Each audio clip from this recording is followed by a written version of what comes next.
In the mid to late 2010s, Kenya's working class were captivated by teachings of faith and fortune, or rather what we now refer to as prosperity gospel. At the center of it was Bishop David Ngari, who is widely known as Gakuyo. He was a political force and a corporate tycoon who succeeded at cultivating religious devotion with the ultimate Kenyan dream, land ownership.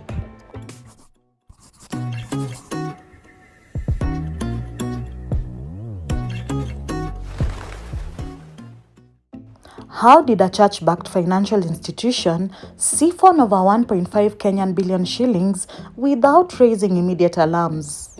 It comes down to the classic Affinity fraud structure, which relies on three pillars. To start with, Ekeza specifically targeted low-income earners. They were told that saving as little as 100 to 500 Kenyan shillings per day would qualify them to highly subsidized loans, which they could use to purchase land through Gakuyo Real Estate. Secondly, Ngari blurred the lines between Ekeza Sacco and his private business, Gakuyo Real Estate.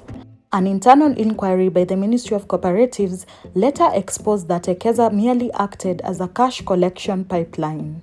Thirdly, once the money entered the Sacco, it didn't just sit in reserves or secure land assets. Instead, it was systematically transferred. Over 1.5 billion was moved directly to fund Ngari's lavish lifestyle, political campaigns, and unrelated private businesses. The promised title deeds and housing units were entirely non-existent, but simply illusions on paper. By 2018, it became clear that the math wasn't adding up. The Sacco could no longer keep up with the rate of member withdrawals, as more and more people wanted their money back when land titles were not forthcoming. In March 2018, the Commissioner for Cooperative Development stepped in. A liquidator's report followed, stripping away all ambiguity and proving that the institution was structurally insolvent. DCI detectives intercepted and arrested Bishop Ngari at the Jomo Kenyatta International Airport as he was attempting to flee the country. When Gakuyo finally had his day in court, it revealed the full scale of the state's crackdown. He was slapped with 12 counts of fraud related to the theft of over 1 billion Kenyan shillings from Ekeza Sacco members between 2015 and 2018. The prosecution outlined how he knowingly preyed on vulnerable Kenyans.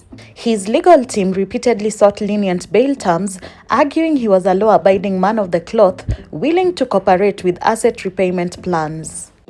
Due to the public gravity of the case, the court, however, did not budge. Senior Principal Magistrate Leonard Kaswiriri granted Gakuyo a cash bail of 10 million with 2 contact persons, or alternatively, a bond of 20 million Kenyan shillings. Furthermore, Ngari had to surrender his passport, preventing him from traveling out of the country. The state tracked down his sprawling private properties, which included hotels, for mandatory liquidation to compensate victims. He recently put on sale his property and that of Gakuyo Real Estate Company, including a residential house in Ngari Estate, a hotel in Juja town, and a house on a half-an-acre piece of land along the Thika Garissa Road near Makum. The Gakuyo Sacco scandal remains a tragic cautionary moment in Kenya's financial history. For documentary researchers and everyday citizens alike, it leaves behind heavy financial and societal lessons. When rogue preachers use the pulpit to harvest from the poor, justice might be slow. But as the empty plots of land in Thika prove, the truth eventually unearths itself.